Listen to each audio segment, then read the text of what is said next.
What's up guys, Brian Hales here, and today we'll be drawing this. Yes, a raptor.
Whenever possible, I like to shoot my own reference material.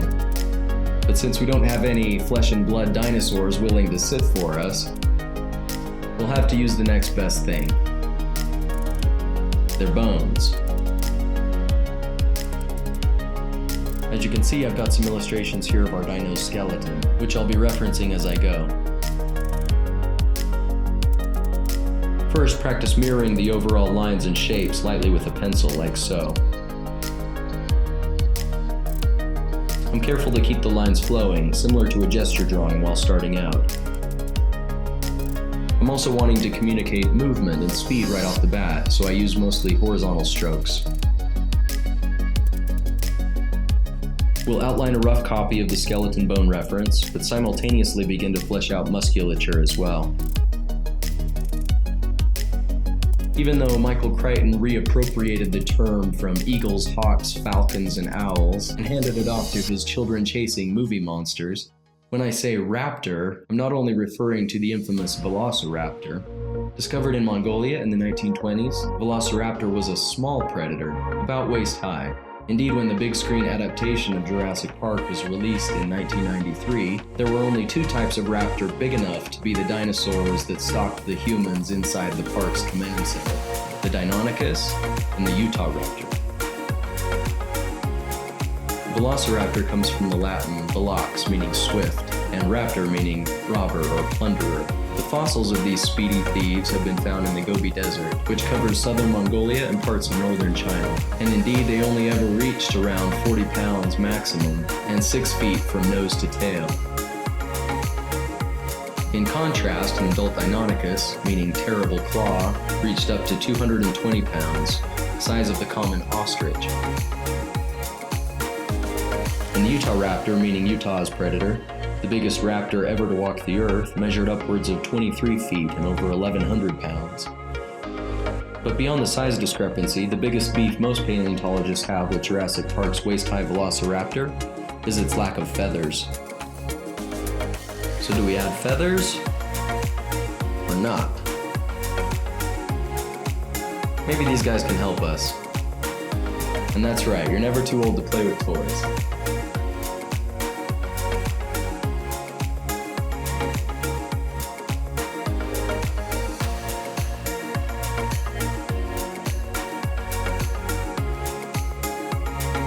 When I was a kid, I was always drawing monsters and things eating other things. For Mother's Day one year, I colored a picture for my grandma of a bloody demon with big teeth and claws holding up a cloud that said, "Yep, there it is. Happy Mother's Day, Grandma, I love you." I asked my mom and dad last year, "Did you guys ever worry about me?" They said, "Oh, we had many a long talk, but it seems you turned out all right." Takeaway: if your kids are always drawing things of nightmares, count it as therapy and give them some time. They'll eventually come out of it. Or not. Once the dinosaurs are outlined, we begin to fill in a rough background. It's always good to vary your line width, generally using thicker lines in shadowed areas and thinner ones in lighter areas. Just ask any comic inker.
Once you've got everything outlined and fleshed out, it's time to go in and add detail and shading.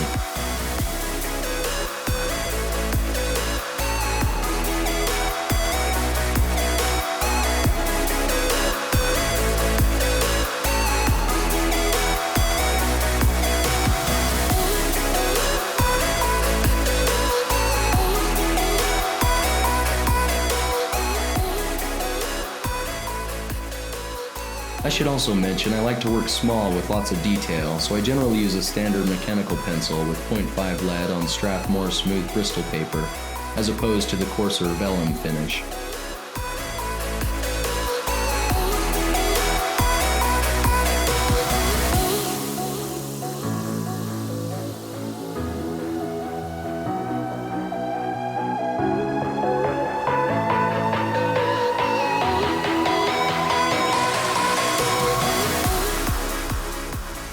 For the original drawings, I generally work at a 9 by 12 inch size or something close to it, mainly so it will fit on the bed of my scanner for when I go to clean it up on the computer and start the digital painting process.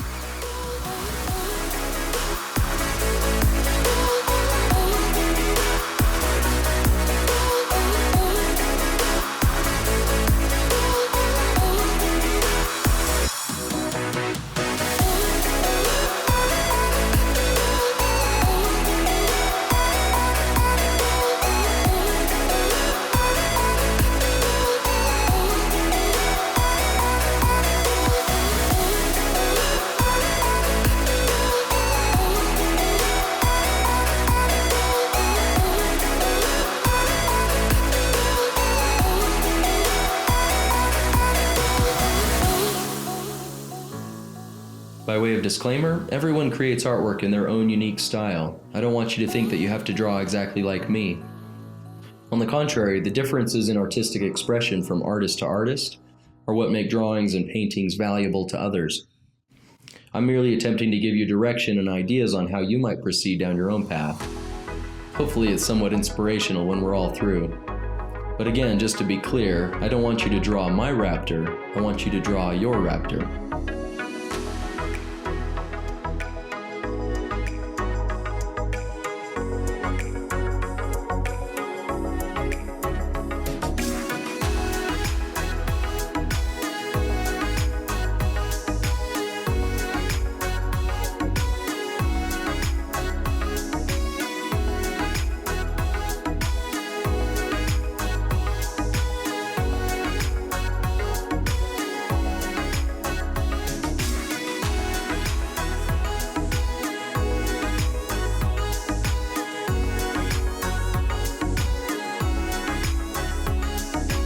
I know it's a temptation to start adding detail before you have the composition worked out, but try and fight that temptation.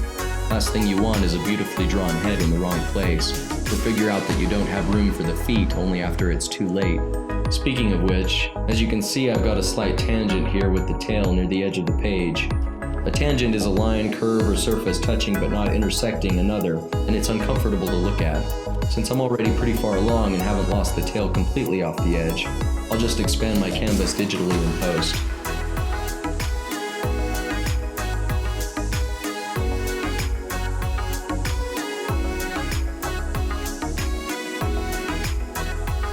Now we begin the arduous shading process. To shade or not to shade is never the question. Shade. Unless you're a Disney animator, but even then.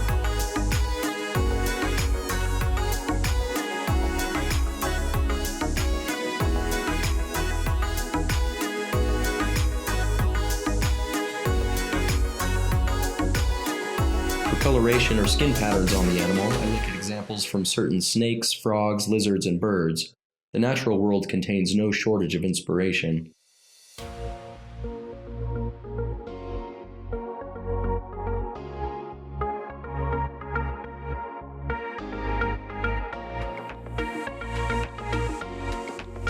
Get out of your studio every once in a while and explore the world. I highly recommend climbing, hiking, flying, swimming, and scuba diving. And bring a camera.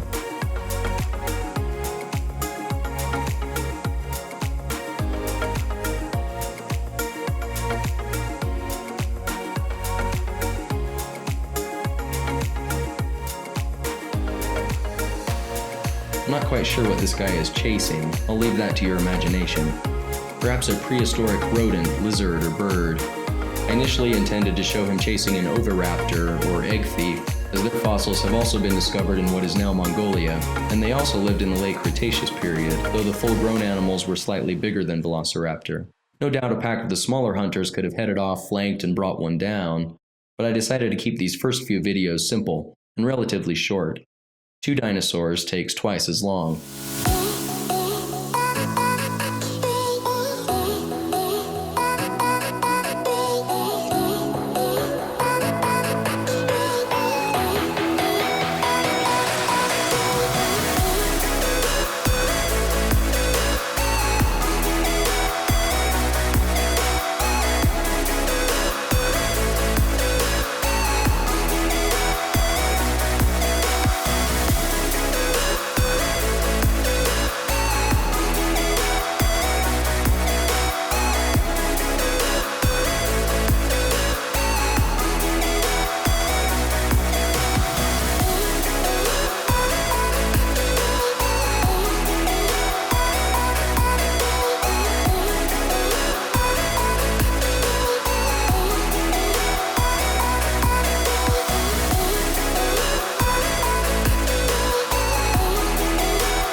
And ta-da!